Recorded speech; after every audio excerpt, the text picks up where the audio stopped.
evening.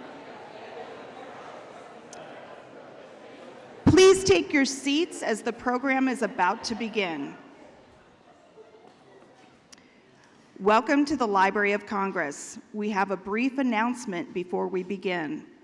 First, please silence or turn off your cell phones for the duration of the program. Second, we are delighted that Alice McDermott has graciously offered to sign books immediately following the program. We have a few guidelines for that process. To join the signing line, you must have a signing line ticket, signified that you purchased her latest book, The Ninth Hour. There will be no posed photographs. These tickets are distributed when you pick up your pre-ordered books or buy books in the front lobby where you checked in. They can be attained after the program. For those with special physical needs or with an infant, we will provide an opportunity for you to join the signing line before others. And now, please welcome the Director of the Center for Learning, Literacy, and Engagement, Sherry Werb.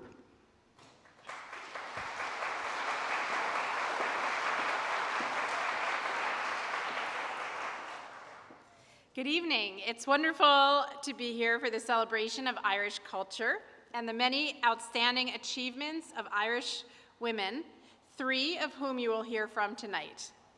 I direct the Center for Learning, Literacy, and Engagement, which is responsible for organizing and producing the literary programming at the library, most notably our wildly popular National Book Festival, as well as tonight's event.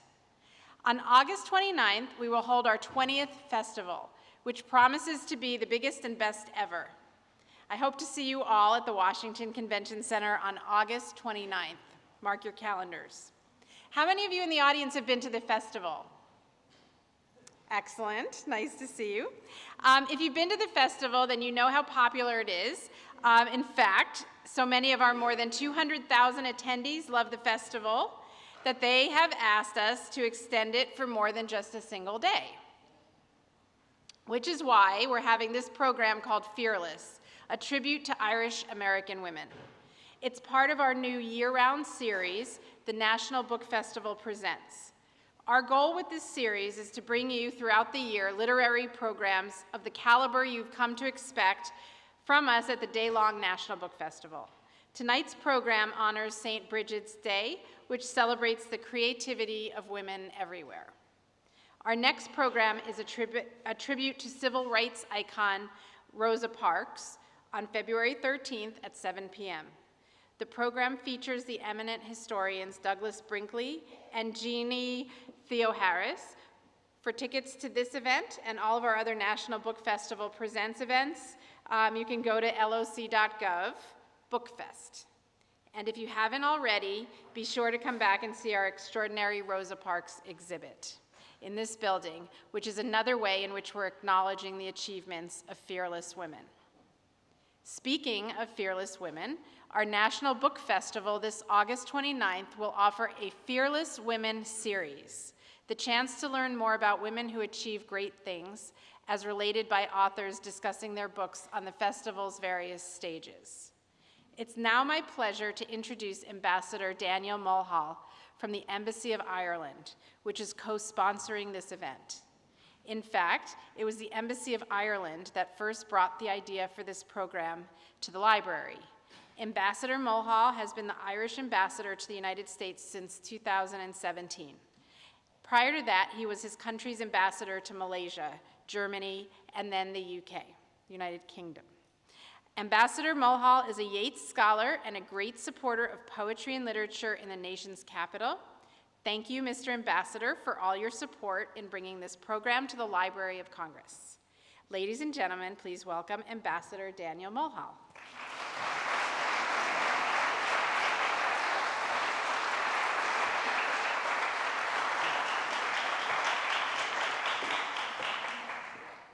Ladies and gentlemen, or as we say in Irish, Agrina Ushla, which means noble people, which certainly covers everyone in this Library of Congress. I want to thank our friends at the library, of course, Sherry Werb, who's just spoken, Maria Rana and Robert Casper. And I want to pay a special tribute to my colleague Lillian Farrell, who really came up with the idea of having this event and is here in the front row here. And she's done a great amount of work to make this event become a reality. It's a real honor for me to be here in this magnificent building for an event to mark St. Bridget's Day, a day when we celebrate the contribution of women in Ireland and of Irish women all over the world. For me, as a frequent speaker on public occasions, it's a relief to be speaking here tonight about Bridget rather than Brexit. I prefer the sound of the word Bridget. It's more euphonic to my mind anyway. Now, you may be wondering, who is St. Bridget? Very good question. According to tradition, St. Bridget was a 5th and 6th century abbess of the monastery at Kildare near Dublin. Of course, she may also be, in the words of the Dictionary of Irish Biography, where there's a rather long entry on Bridget, she may also be what they call an elusive personality from, quote, the period of transition between paganism and Christianity. So there may be a certain amount of shall we say, transitioning from perhaps a pagan goddess into a Christian saint. But nonetheless, either way, Bridget has long been venerated in Ireland and in other countries to which Irish monks travelled in the Middle Ages, and also in countries where the Irish settled around the world in more recent centuries. And one tradition associated with St. Bridget is the making of crosses from reeds in her memory. For decades, St. Bridget's cross was the symbol of Irish television. Now, a century ago, Ireland was a notably progressive place when it came to the role of women in public life. Various suffrage and women's political organizations were established in the Ireland of the late 19th and early 20th centuries. There was the Ladies' Land League in the 1880s and 90s. There was Ineen na hÉireann, or the Daughters of Ireland, in the early part of the 20th century. Cumann na mBan, the organization of women founded in the early 20th century. And here in America, the Ladies' Ancient Order of Hibernians was founded 125 years ago this year, which was a nationalist organization committed to supporting the cause of Irish independence. Now, the first woman elected to the Westminster Parliament was an Irish woman, Constance Markievicz, although she did not take her seat in London, preferring instead to sit in the newly created Irish Parliament, which declared our independence unilaterally in January 1919. In the decades after independence, I have to confess that Ireland became a more restrictive place for Irish women. Many women who had been active in our independence struggle in the first 2 decades of the 20th century were disappointed by the evolution of our country after independence. In recent decades, however, we've seen great transformation in the status of Irish women, part of the changes that have transformed Irish society during the last 3 or 4 decades.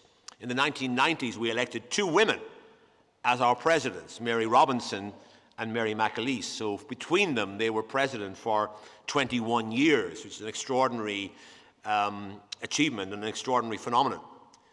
Everyone knows about the phenomenon of St. Patrick's Day, which of course is enjoyed with special gusto in this country, I've discovered. It's kind of, I've even discovered something here that I didn't come across before, which is halfway to St. Patrick's Day parties. It's a fantastic tradition. I attended recently, or last year, the halfway to St. Patrick's Day party in New Orleans. It was a great event, I can tell you. They really enjoyed themselves immensely. And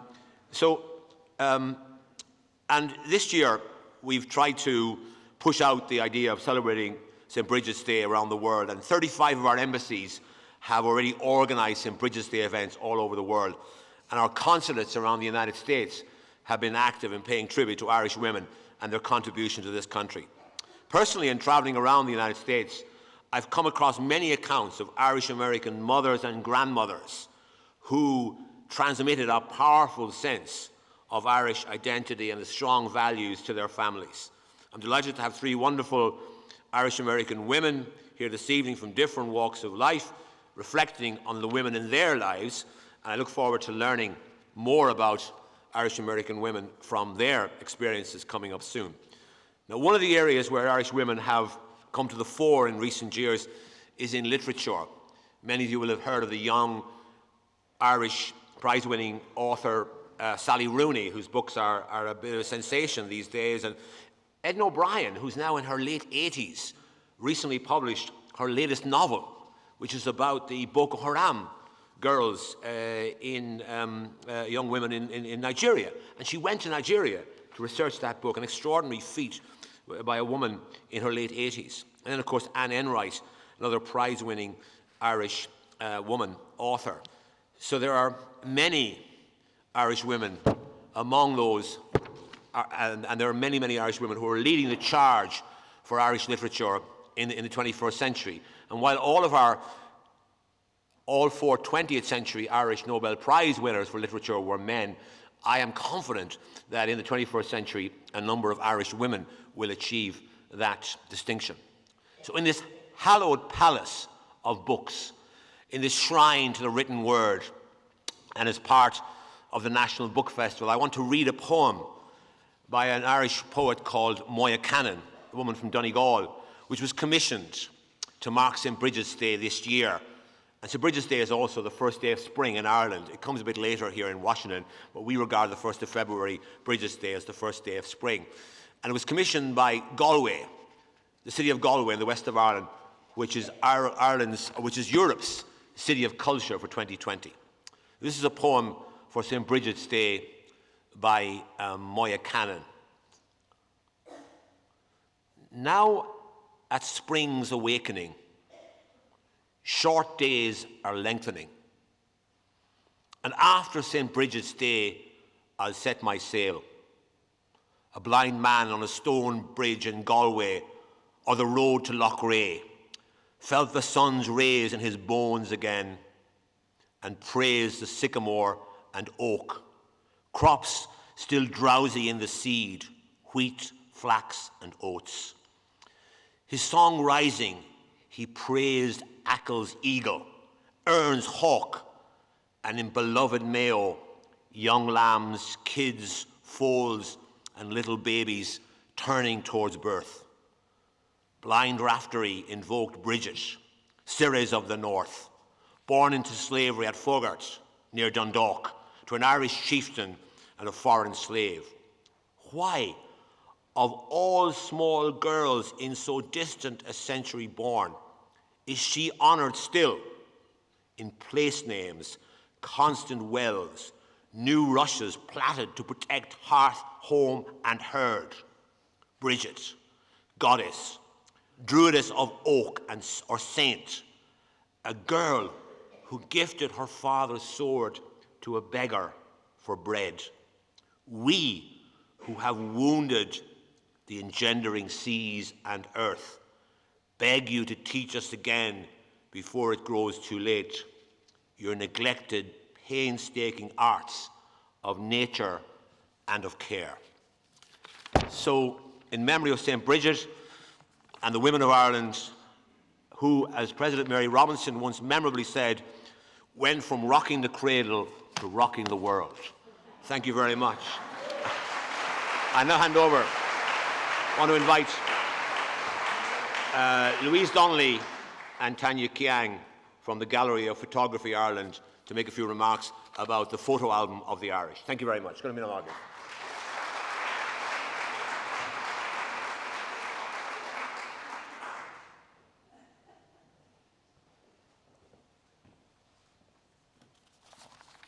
Hello, everybody.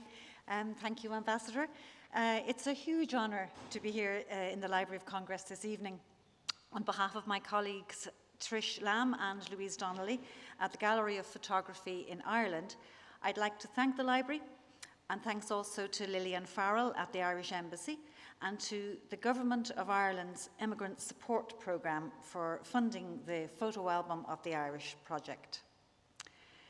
The project is a digital archive, and there's also a book which is available outside for free. The archive is built from contributions from the family photo albums, or often the biscuit tins, of ordinary people with Irish heritage. It aims to give a more grounded insight into our social history and to bring to life individual stories that official histories often overlook. Over the course of last year, we organised scanning sessions with partner organisations around the East Coast. And here's my colleague Louise with Alice McDermott here in DC. Or here's another contributor, Beth McNally, at the Massachusetts session, which took place in the Irish Cultural Centre of New England. This is one of Beth's contributions with her own annotation. It shows her parents and her Aunt Dorothy as a girl. This evening, 72 years after this photo was taken, Dorothy has travelled from Massachusetts to be here this evening. Thanks to Beth's organisation of her albums, we're able to trace Dorothy's mother, Mary Jane, from the time in 1927 when the McNallys left Northern Ireland for Boston with their 2 young sons, and through the wizardry of digitization, to actually see this woman and to get a sense of the person and a powerful blast of connection and empathy. It's not always so. Women have all too often been hidden from history, sometimes literally so. In this photo, taken in New York in the 1880s, contributed by Chris Murray here in DC, the baby is Chris's grandfather, Thomas Brown, while baby's mother is shrouded in the background. But fast forward a generation, the baby has grown up and settled down with this lovely lady, Margaret Donovan, originally from County Cork. And here she is with baby Rita, Chris's mother, in New York in 1915. Around the same time, these 3 sisters, Bridget, happily enough, Nora and Anne Carr, arrived from County Galway. And as with so many Irish immigrants, these women worked in service. Across all our contributors' albums, we discovered there are lots of visits back home. There is much more to and fro across the Atlantic. It is indeed a two-way street. One woman who went from the States to Ireland was Molly Childers. Here she is in Massachusetts, shooting a target pistol. And a decade later, in 1914, here's Molly steering the Asgard, the yacht that brought hundreds of rifles to Howth to arm the Irish volunteer movement, an act with momentous consequences. So we have truly historic photograph, but we also have those that capture iconic moments in Irish American culture. Here, from Cormac O'Malley's album, is his father, the revolutionary and writer Ernie O'Malley, with Maureen O'Hara, John Wayne and John Ford, on the set of the quintessential Irish-American love story, The Quiet Man, in Mayo in 1951. Or here, Cormac himself gets to hang out with his father and John Wayne. How cool is that? But for all that kind of celebrity, the real stars in this project are the women who produce, direct, and have leading roles in the drama known as family life. Look, for example, here in the centre is Moira Kennedy, who sadly passed away only Christmas before last. Moira was the first director of the Ireland Funds, but I think this picture honours her in a way she herself might have valued more. Or look at our contributor Abigail Parker's grandmother, Loretta Parker, who, despite mental health issues, raised 12 children.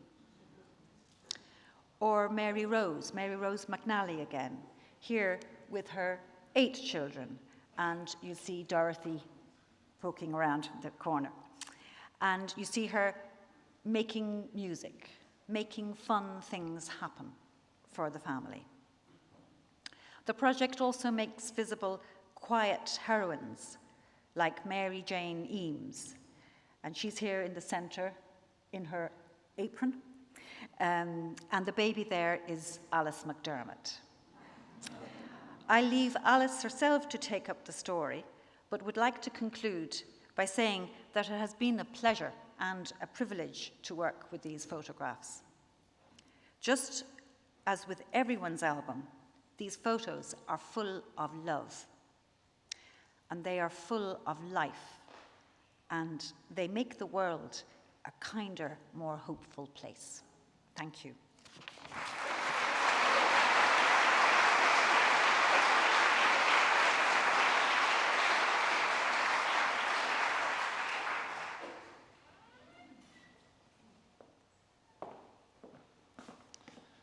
Good evening. Well, I get to have an Oprah moment straight away because I need to let you all know that the book you just heard about, there's a free copy for everybody in the audience. Woo! So thank you, Mr. Ambassador, for that. Or it'll be a gay burn moment if you're Irish. I'm Eugene Flanagan, Director of General and International Collections here at the Library of Congress. And the Library of Congress, as you probably know, is the world's largest library. And it is my great good fortune to be associated with our international collections, which cover most regions of the world, from the Americas, Europe, and Africa to the Middle East, Asia, and Oceania, doing so in an estimated 470 languages. For many areas of the world, our collections are the finest and most comprehensive research collections outside the country of origin. Given the richness of these collections, we want everyone to know that your story is here too, that the door is always open and a warm welcome ready for those from all walks of life who are curious to explore their history and heritage. Tonight, we are shining a light on the Irish-American story.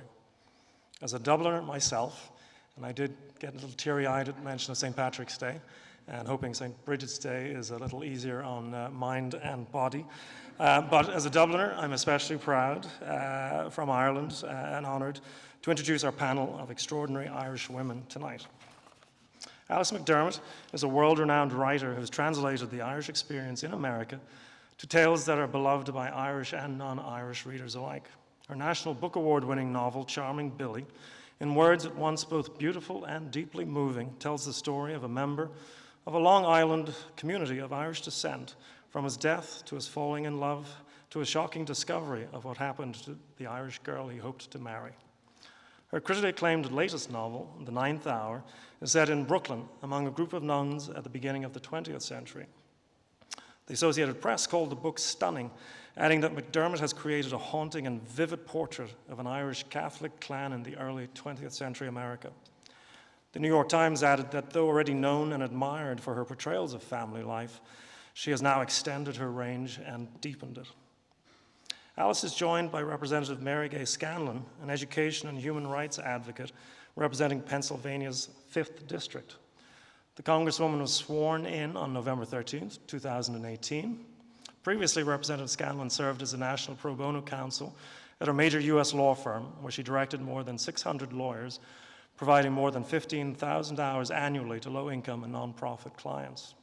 She currently serves as Vice Chair of the House Judiciary Committee and on the Rules Committee and the Select Committee on the Modernization of Congress, and I am happy to say she is also a member of the Library of Congress Caucus. Moderating our discussion is the award-winning host of CBS News' Face the Nation and Network's senior foreign affairs correspondent based in Washington. Margaret Brennan has reported on politics, international affairs, and global markets since 2002. She joined CBS News in 2012 and was named White House and senior foreign affairs correspondent in 2017. Margaret is here also to tell us of her Irish origins and to lead the conversation. So please join me in welcoming Alice, Mary, and Margaret to the stage.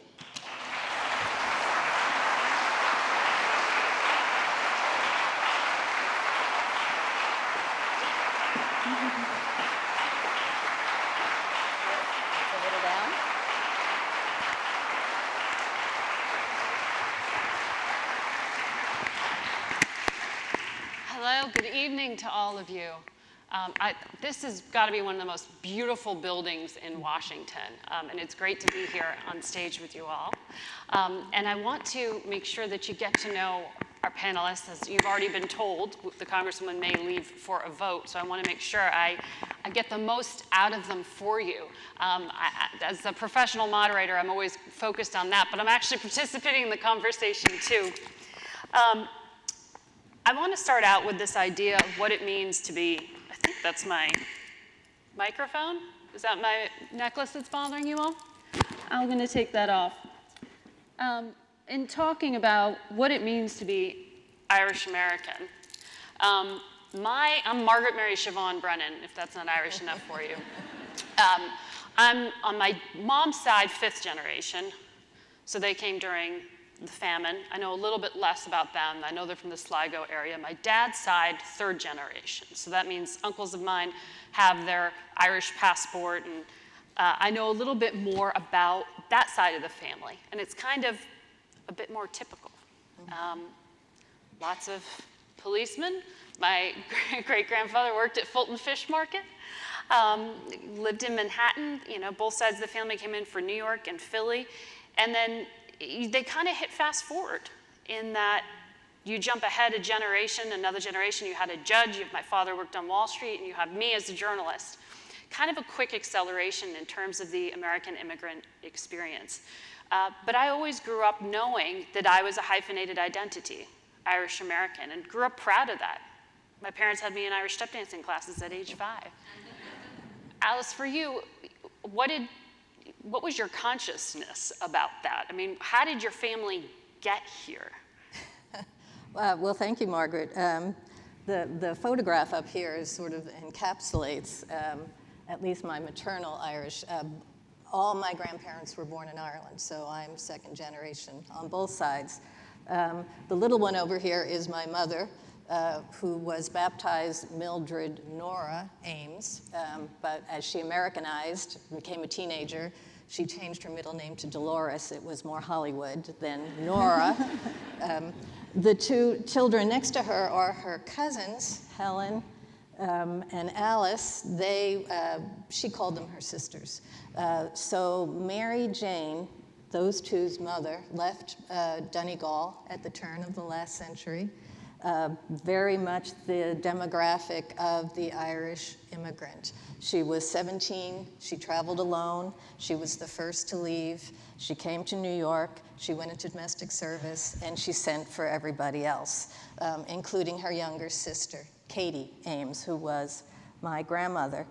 Katie married, had 3 children, my mother was the 3rd, and she died when my mother was 3 months old. So Mary Jane, a widow herself by this time, with 4 children of her own in Brooklyn, took my mother as an infant and raised her as her own. And they became Americans. So the stories of Ireland were about bitter memories. And to be American and to be from Brooklyn was always better than the Irish part. The hyphenated bit. The hyphenated bit was the emphasis was on the American. Yeah, I know exactly what you're talking about. My mom's side, she always emphasized that a bit more. Congresswoman, what is your family experience here? How fast was that track from immigrant to elected representative in the esteemed legislative branch just across the way? A little bit longer, as I understand it. My father was about 7th generation Irish, or Irish American, I'm sorry, 7 generations here. And through to my father, everyone married other Irish American heritage folks. He went off the farm, so my mom's family was German and English and Lord knows what else. But because that was a little more muddled, there was definitely much more emphasis on the Irish American heritage. And so things happen like you end up with the name Mary Gay, which is actually short for Mary Gaynor. But there were so many Marys in the family, all the Mary Kathleen's and the Mary Robertas and Moras and various variations on Mary that you had to have a couple names or flip them around or do something different so you could tell who you were calling. I always joke about I'm Margaret Mary. It's either Margaret Mary or Mary Margaret. There's really very Which few are you going to be? variations. But I'm hearing echoes of my family and what you're talking about. So, you know, the Irish tend to be a bit wordy. So lawyers and teachers, a few politicians, a fair number of clergy. So, you know, kind of trending towards words and the fact that you never let, what is it? You never let the truth get in the way of a good story. So that was kind of part of the upbringing. And what does it mean for you when you say, for you, Alice, Irish American, that was more the emphasis versus the Irish? Where do you draw that distinction? You know, for me, from age 5 onward, it was me and Irish step dancing classes a few hours a week. And that became a huge formative thing for me at a very young age. I was a competitive kid. I was out there at dance competitions. My parents were driving me up and down the East Coast, going to a fesh at least once a month, and seeing that part of an Irish American community. It wasn't that unusual in the town I grew up in Connecticut, because I went to a Catholic school where my mom's family had been in that town for a while, and that was where the Irish Catholic kids went versus the Italian Catholic kids went to the other place, and the Polish Catholic kids went to the other place down the road in the opposite direction.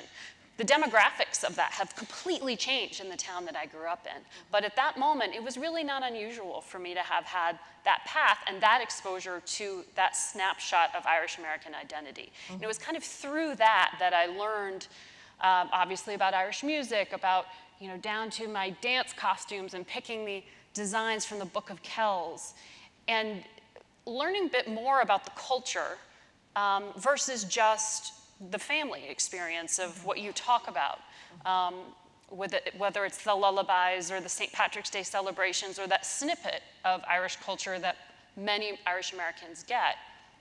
I experienced it in a different way than my siblings did, through music and through dance. And then I turned 16 and I go and I study abroad in Ireland on a program called Irish Way, and all of a sudden, I'm in Ireland at 16 years old, having people look at me, calling me the American. Yes, right. The family I was staying with, oh, the American. Right. I'm like, wait a second, I thought I was Irish. And learning that there is that thing in between you talked about, Alice, and that is so unique. And learning to figure out what that meant. And so much of that is the immigrant experience, is defining what we think of as Irish, which isn't necessarily what now you go and you see this modern, bustling European place that people are immigrating to. Yes. It was the darker bits. Absolutely. We left because, and then but we're still proud America. of who we are. Yes, and claiming America. Both my parents being raised by widowed aunts, they had similar backgrounds. To be American, I grew up on Long Island, where I really thought if you were a grandparent, you had an accent, because of the Polish, Russian, Italian, Irish, Scottish brogues. So for me, everybody had somebody from somewhere as I was growing up. And my parents conveyed, and I'm not quite sure how they did this. I suppose they did it in language, but the Irish are also very good with silences. And what they conveyed was, you're Irish, your grandparents were Irish, and being Irish American is the best kind of American to be. But don't brag about it, because all the Poles and the Italians will feel bad about themselves. So it was very, none of this my father loved to say the stage Irish. He would have cousins come over from Ireland and he would roll his eyes. They're more Irish than the Irish. It's not authentic. You're American. Don't overdo it. And yet, now my youngest son, fell in love with Irish music. And so he had that distance to be proud of his Irish heritage without that in-between of, oh, it was a terrible place. My grandmother, my great aunt, whenever I asked her about it when I got curious in high school, she would say, if it was worth talking about, I wouldn't have left it. That's great. But it's interesting, 'cause that's very typical when you look at, you know, and you go to sociology classes and you look at what the typical model is for the immigrant experience, that it takes getting to the third or so before you sort of go back and celebrate and realize and appreciate the things that make you who you are in that way, through that lens. And I think for me, when I had that summer abroad, it also instigated me to learn a little bit more about not just modern Ireland, but the politics of it and the history of it. And the thing in me that made me a journalist was asking questions and figuring out, well, but why? And Ireland has got such a great tortured history and politics and things for you to explore if you are into politics, certainly. And for me, it was a very unusual way I got to know more about it. My father, because of the tight-knit Irish Catholic community he grew up in, had some really great friends who he stayed in touch with, went on, had successful careers. One of them became very involved in what eventually became the Irish peace process. Some of the Irish Americans who were instigating that, pressuring that, lobbying for it to get, you know, people like Jerry Adams' visas to come to the United States, things that were transformative events that the Irish American community made possible for modern Ireland, which is a fascinating phenomenon.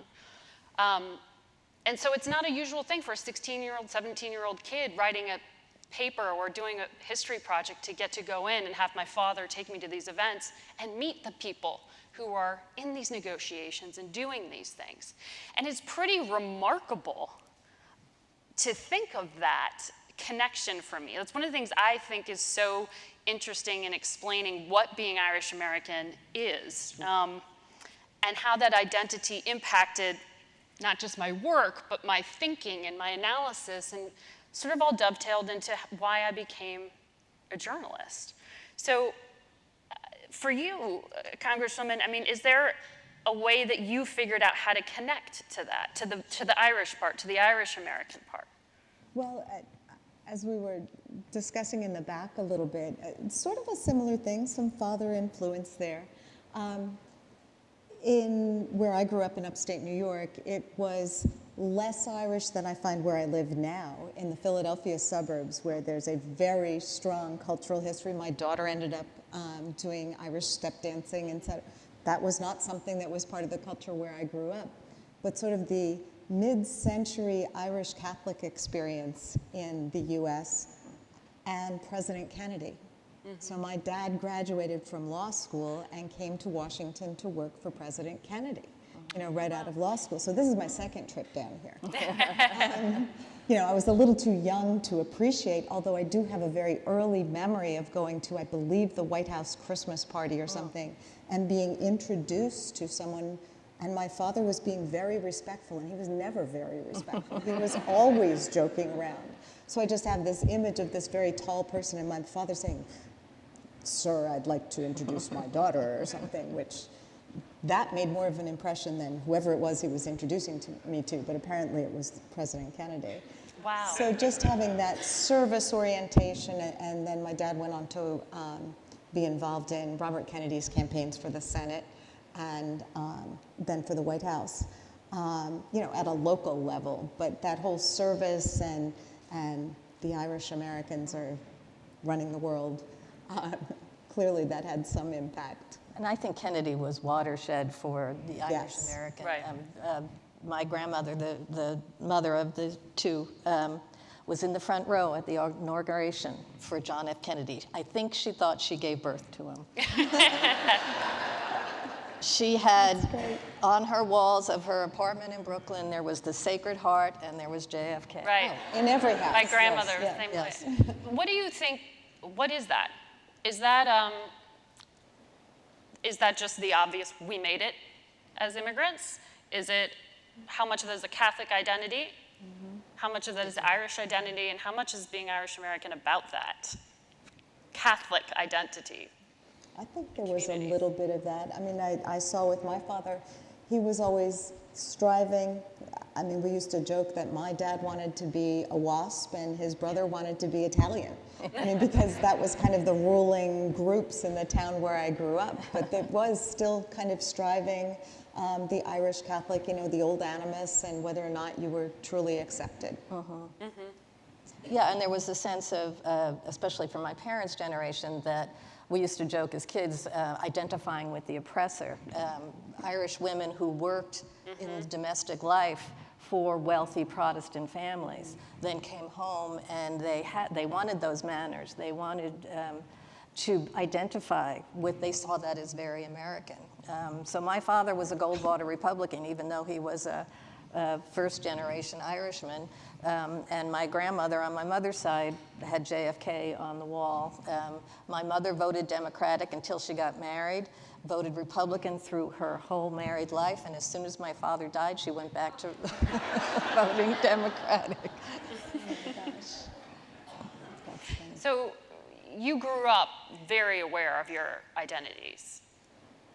Do you, in your list of superlatives or in self-descriptors, do you throw that in there when someone asks, you know, sort of, well, who are you?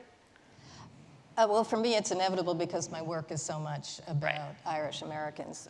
And honestly, that was not something, my interest in Irish Americans is not what made me write novels about Irish Americans. It was just, I knew these people. I've heard a playwright named Romulus Linney make the proposition that all drama is family drama. And I think there's a lot of truth in that. So I wanted to write about family drama. I wanted to write about the things that take place among people who are stuck together. And O'Neill said it, you know, in blood and love. And so for me, it was not the Irishness, it was just sort of material at hand. It really only until I started writing about the Irish that I found myself being more welcomed into the Irish community and then realizing, oh my gosh, I know all these people. They're all the same. We all act like this. Wow, we're really Irish. Well, but also if you're working with Irish American families, you've got a lot of material to work with. Right. Yes, yes. That's fair. I guess I do put it in my list of self-descriptors quite often, but some of that was also in my evolution of how I thought of myself as I got to know politics, as I got to know what made me unique in my experience. And when I went off to college, and I ended up friends with people I went to the University of Virginia, Wahoo Wah, and met people from all over the world, from all over the country. And it wasn't typical to them that when you're 5 years old, your mom put you in Irish step dancing classes. They'd never heard of a fesh. They thought it was weird. They were like, oh yeah, that river dance thing, which by the way, was a seminal moment when I was a 13-year-old kid. And like, this thing I used to have to explain to people, and people say, oh, it's clog dancing. You're like, no, it's Irish step dancing. And all of a sudden, Michael Flatley's, you know, on Broadway, and it becomes this moment. And it was a moment that kind of dovetailed with so much in Ireland at that time economically, but it was a moment for little Irish American girls like me to have something that people understood now in describing an experience. But when I got to college and I met other kids from other parts of the country who didn't have the hyphen, who were just, oh, I'm from the South. You know, I grew up in Connecticut, outside of Manhattan. Everyone I knew had a hyphen. That's kind of a normal thing where I grew up, particularly in the North. A lot of the kids from the South don't think of themselves that way, or didn't, that I got to know. And then when I got to know people from overseas as well, and trying to describe when they'd say, oh, you Americans don't have culture, or they don't have this, or they just have the American pie part. I'd be like, wait a second, there's a lot of different flavors of being American, and there are a lot of different American experiences. And it made me think more about that. Do you put that, Congresswoman, in your self-description? It does tend to come out because people want to know where the name came from. Sure. And, you know, are you Southern? No, I'm Irish American. But really, it comes out, I think, as I was discussing with my staff and preparing for this, really it comes out in kind of the cultural experiences you have. And there was a question about, you know, strong Irish American women in your family, and I have a cousin here who helped me mine for some of this material, but we have two great aunts in our family who really, I think, lit the way in a way for us. One was Sister Roberta, because of course we had a lot of religious in the family. Sister Roberta was the designated driver for her convent well into her 90s, because she still had her license. And the story that my cousin told me that I forgot, my father was a federal judge, and during the Vietnam War, Sister Roberta was protesting at many of the military bases nearby, and he was deathly afraid he was going to have to arraign his aunt, the nun. So, and it would not have gone well for him. And the other one is the other side of the Irish family. Aunt Tass, both of these women lived till 99. I mean, they were strong Irish women. Aunt Tass, at a certain point, had to use a walker, but she would use it to go over to the local high school and do laps around the track for exercise. And there was steps to get down there, and it was kind of hard to get the walker up. So someone called the police one day and said, you know, there's a woman having trouble down there. And so by the time the police caught up with her, she was almost back at her apartment. And they said, excuse me, ma'am, but we heard there was an elderly woman who was confused and having trouble. And she said, I'll let you know if I see her. So, I mean, just not taking anything from anybody. That's what formed your thinking. Pretty closely.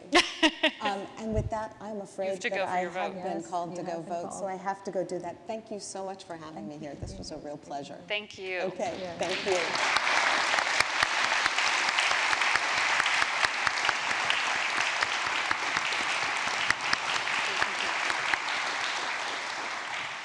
Thankfully, it's a short commute for the Congresswoman back to work. But I do want to go on and have more of our conversation, but I've been told the library has something they want to share with the two of us. And I'm going to ask Elizabeth Peterson, Chief of the library's American Folk Life Center, to share that with us.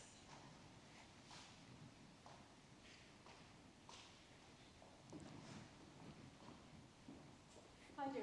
I'm sort of sorry to break up this really wonderful conversation, but I think it is sort of an opportunity to talk about the collections in the library and how they provide some of the cultural foundation or underpinnings for some of the family experiences that you all have been talking about. And Margaret, I wanted to say you need to come to the Folk Life Center. We have a lot of interviews and photographs of Michael Flatley pre-Riverdance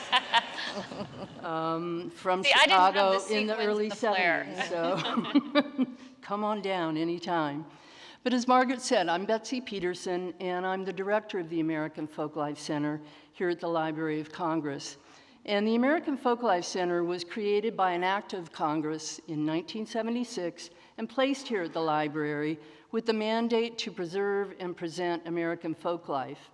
And we do that through a range of activities, including cultural documentation, archival preservation, research, reference services, concerts, lectures, exhibitions, publications, training. And our legislation specifically mentions, very wisely, I think, the diversity of the United States as a great source of strength. And we're charged by Congress with maintaining and promoting that diversity in our collections and our activities. And so, at least for us, what this means is that we get to help people discover and explore their cultural heritage and the cultural heritage of their neighbors. And we get to do that every day, and it's something that we love to do. The American Folk Life Center, the archive at our center, is a little bit older and was established in the Library of Congress in 1928. And it's now one of the largest archives of ethnographic materials from the United States and around the world. We take care of over 6 million items of documentation recorded from the 19th century to the present. And whatever your background, I have a feeling that we have something in the archive for you. And many of our collections are online at loc.gov. But for those that aren't, we have a public reading room right here in the Jefferson Building, and in fact, right down the hall. And in this archive, I want to say, as you can imagine, we have a wealth of material from Irish American communities, including personal stories, crafts, food traditions, folktales, dance, and much more. And our archive is particularly strong in Irish and Irish American music. We have some of the earliest field recordings made of traditional Irish music in America, and we acquire more collections every year.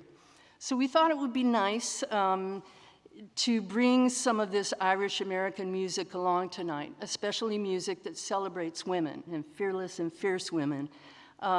Before the program got underway this evening, we gave a gift to our distinguished guests, and also including Ambassador MULHALL, which was a set of 10 field recordings involving Irish and Irish American music from 1904 up through 2006, focusing primarily on the experiences of women. And we brought one of those recordings with us tonight for you all to listen to. The song that you're going to hear is called Ireland's Green Shore, and it was often called Erin's Green Shore, and if you search on that title on the library's website, you're likely to find some printed versions of the lyrics that date back to the mid-19th century. But the version we're going to hear tonight is from oral tradition, and it's recorded from the Hammonds family, a West Virginia mountain family that we documented extensively in the 1960s and 70s. And the recording you will hear is a song sung by Maggie Hammonds Parker. Now, Mrs. Parker was born in the 19th century and passed away in the 1980s. And just as we've seen all these beautiful photographs with incredibly haunting eyes, I think the recording of her voice is a living link that connects our lifetimes now and the past. So before I go, I just want to say once again, welcome to our distinguished guests, and I want to invite you to come back, and anytime you're welcome, and I want to invite everyone in the audience, please come. Visit and explore the Irish American collections in our archives, explore other cultural traditions in the Folklife Reading Room at the American Folklife Center. So here, let's listen to Maggie Hammonds Parker, and thank you so much.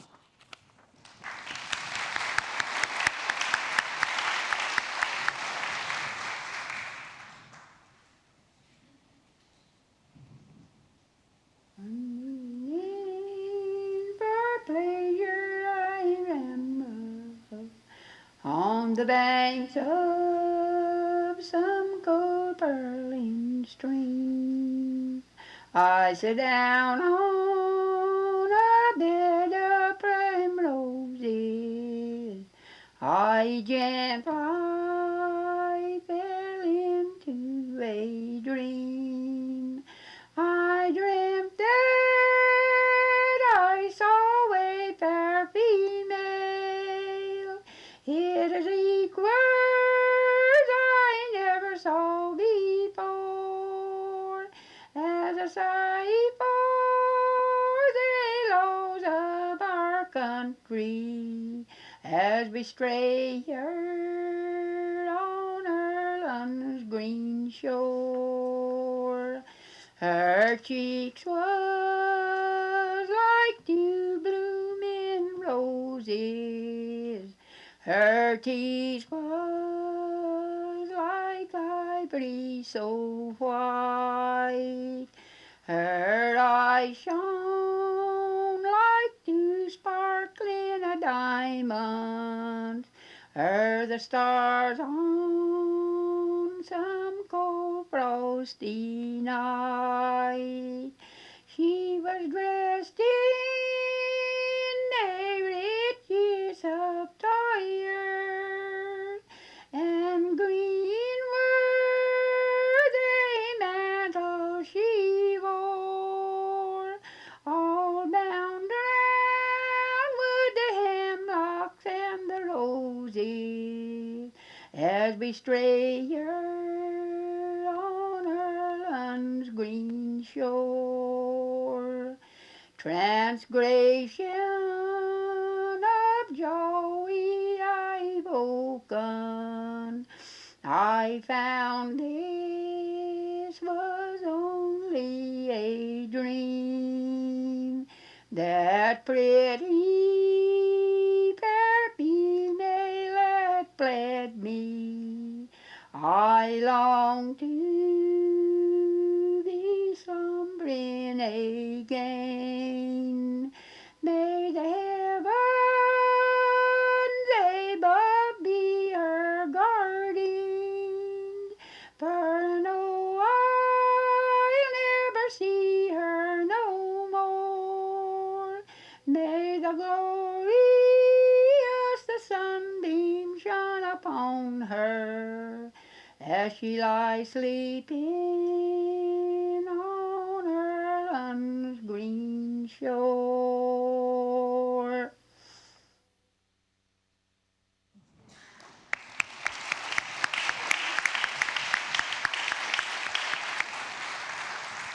Well, that was a haunting voice. Can you dance to that? No, definitely not. Definitely not. But it is interesting sort of thematically as we think of St. Bridget's Day and of celebrating the lesser known Irish saint, as compared, as the ambassador was talking about, to St. Patrick's Day, which is such a huge part of American culture.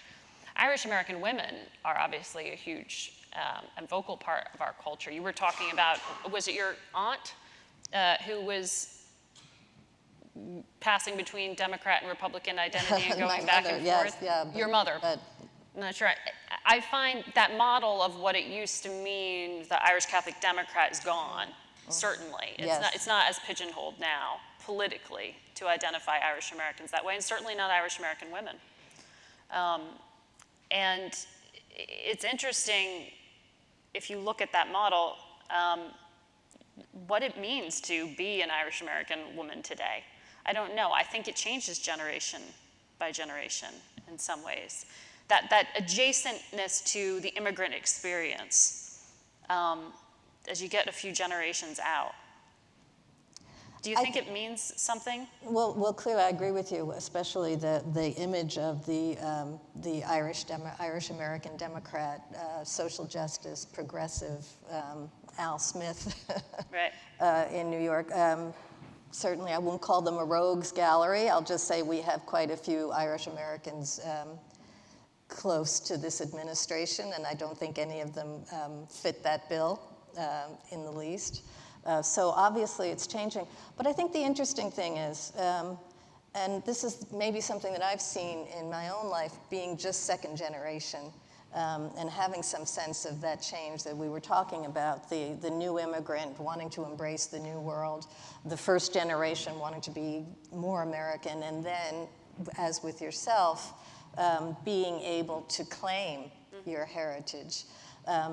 And maybe this is the Catholic part of me, but I do think there's something spiritual about that, or it may just be something genetic that endures, so that it's even as things are changing in the 21st century, and you can't pigeonhole the politics or the worldview even of someone of Irish American descent.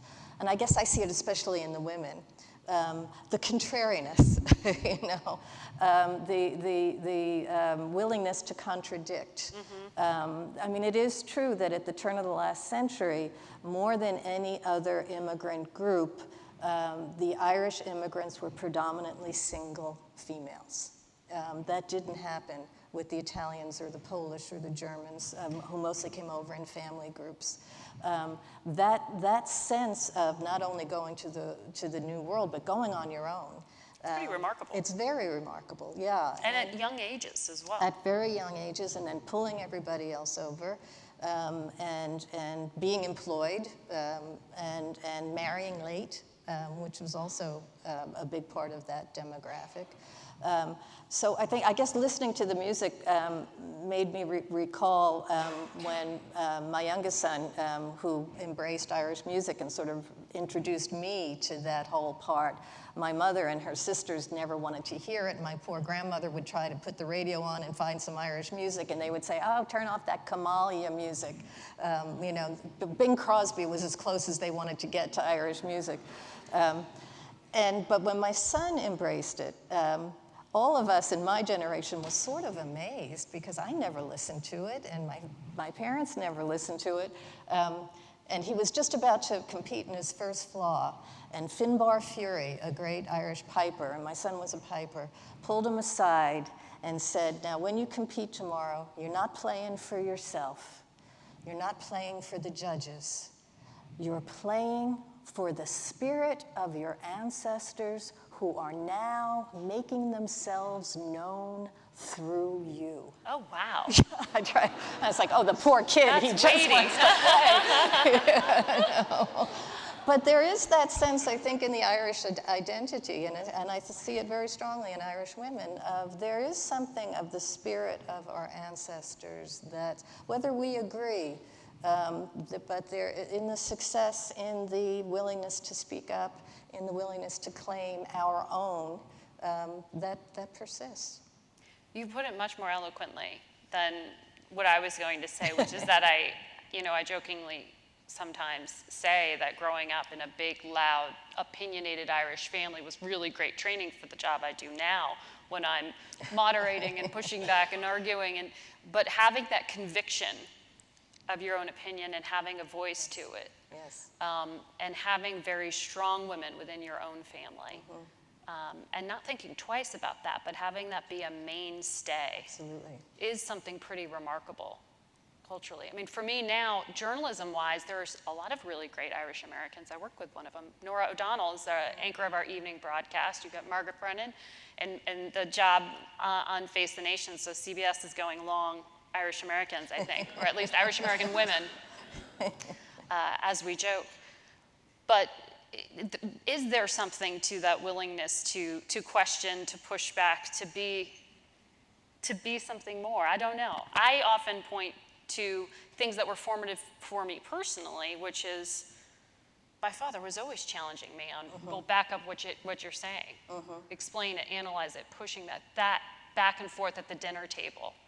That particularly when I went to friends' houses or you start dating and you're like, that doesn't happen in every family. Right. And having that be normal conversation that to some families might sound like yelling. Of course, no, right. that's just we're just you all sharing our opinion. Argument is sport. Yes, argument is fun. It's how you show you love each other. You scream at each other, slam the door. And you explore this in your writing. Right, yeah. And I think, I mean, the myth of the Irish patriarchy is that it is a patriarchy. I mean, with the patriarchal Catholic Church running things in Ireland for so long, and with Irish men sort of thinking they're running things for so long, what's remarkable is that it really has always been a matriarchal society, that the women have always, they may have been home, they may not have always been in careers, but they were there and they were speaking up, and that idea of, I think of myself as being grown up with two older brothers who became lawyers. My father, who read everything, was very opinionated. I became a writer because I never got to finish a sentence at the dinner table, and I had things to say. But at the same time, it was also that, on the one hand, I would hear, don't be argumentative. Oh, you're always contradicting. And on the other hand, it was, come on, contradict. Because that's how we speak to each other. So this is what gave you all the fodder for the characters. Absolutely, right. That you write about. Do you see, is there a prominent, I don't even know that you look outwards with this kind of lens, but is there a prominent Irish American woman that you look to today in your field beyond yourself, or in the political sphere or other industries? I think what it is not so much identifying as an Irish American. I think I identify those women, and many of them are Irish American, but not necessarily. I see it in AOC, who will not stop. You know, that nevertheless she persisted. That's very Irish, whether it's coming from an Irish woman or not. That sense of, I do have something to say, and I will say it. And maybe that is the American part of the Irish American. My mother finally went to Ireland for the first time when she was 80. A bunch of my cousins took her over there. And she visited Bundoran, where her mother was from. And when she came back, and I had been many times, and wasn't it beautiful? Didn't you love it? And she said, oh, no, it's very nice. No, it was very nice. So I thought, okay, what's wrong? And she said, I'm so glad my mother moved to Brooklyn. And I thought, that makes us American, because all of us hyphenated. We're the stock of people who said, this is okay, but I think there's something better. Or I'm not putting up with this anymore. I'm going someplace else. They're dreamers or they're desperate, but they're not the people who stayed comfortable. They're the people who were contradicting and saying, I'm not putting up with it, I'm going somewhere else. And I think that's what makes any of us hyphenated. That's the important part of the American part. We all come somehow from stock who said, I don't know where I'm going. I'm taking a tremendous risk. I'm giving up everything. I may never come back, but I'm going. It's amazing. The immigrant experience, it really is. It's who we are, Americans, yeah. I'm told there are questions, I believe, for us. I think I can hand over my moderating. Thanks for, unless a cook appears from the side stage, we do have a few minutes for questions, and I hope we have folks on each side of the hall with microphones. So if you want to raise a hand if you have a question, we'll go from there. Do you want some water? No, fine, thank you. Hi, thank you so much for being with us tonight. Alice, I wanted to pick up on this idea of the that pull of the Irish woman and the connection, and I'm wondering if the landscape of Ireland has something to do with the pull in the music and that connection still. I know John O'Donohue, God rest his soul, speaks to that, but could you talk a little bit about the landscape of Ireland as related to our Irish-American background? What an interesting question. Thank you. Well, there's the idea of an island race, which is what the Irish are. So that's why we all look alike, you know? And use about the same 5 names for baptismal names. But I think that's the part of the geography that interests me, the island. That younger son that I was talking about, who was the Irish pipe player, spent a year on Inishmaan, the middle of the 3 islands of the Aran Isles. And so we got to visit him there. There was this sense always on the island of Inishmaan, and I think writ small, it may be some sense of the geography, pertinent to your question, of Ireland itself. You always heard the sea, even if it was just a gentle whisper, but it was always there. And there was some way of making you feel unique because you were on an island and surrounded by water, mortal, very aware of your mortality, but also part of the great ocean that's just right out there. And it was that made me wonder if maybe that's why John Millington Synge was told by Yeats to go to Aran. Because it's not just that the language was there and the people were so typically who they were, but there is that sense of this small place, this small rock we live on in the midst of this churning sea. And I think that has to soak into your worldview and again, maybe that your spirit, your DNA, something precarious about it, something very mortal about it, and yet something slightly immortal about it. That's where the church comes in. That's beautifully put. say the island experience, it's funny because 23andMe, that's a very American thing to do your genetic testing to figure out where you're from. We did that in my family. My mom said, as I said, has been here longer. My dad's results came back 98% Irish. Who's 98% Irish? How do you even get that if you live on an island until you come to America? It's pretty funny. So. Do we have any other questions? Raise your hand if you want to take the microphone. Here. Hi. Earlier you said something very interesting that struck me, and it had to do with the silences. So I'm curious how you feel the landscape for Irish American women might be changing now that we've found our voice. Also a wonderful question.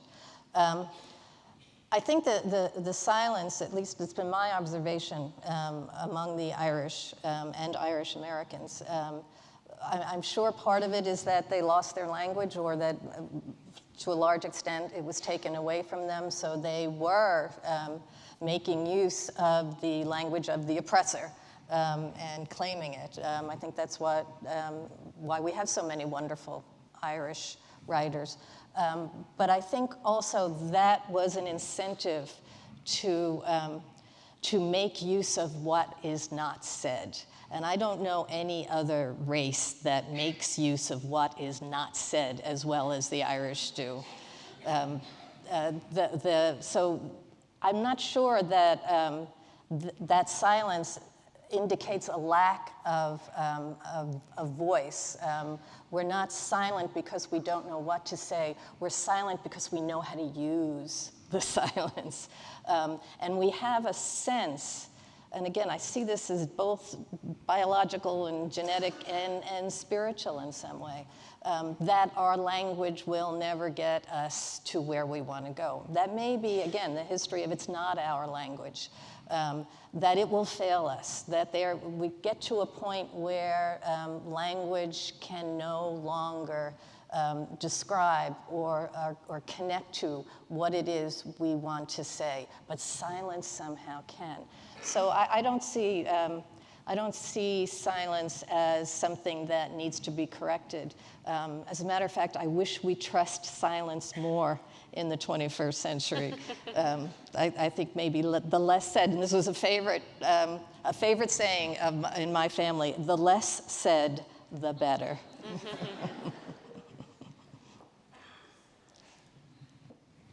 So my wife wants me to take that, was it me and 23 thing, the DNA testing, because she thinks it'll be very funny if it comes back that I'm not Irish. And even funnier if I'm English. So as we're running a little long, thank you very much for the questions. Thanks to all of you for attending our National Book Festival Presents program tonight. We hope to see you on February 13th when we will honor the legacy of civil rights icon Rosa Parks.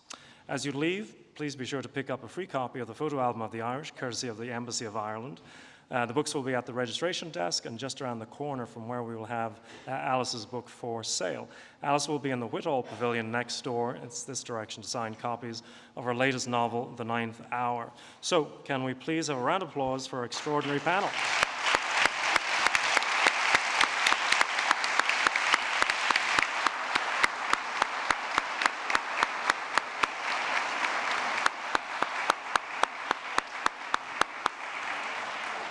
Margaret, which is Irish for thanks very much, and have a good night.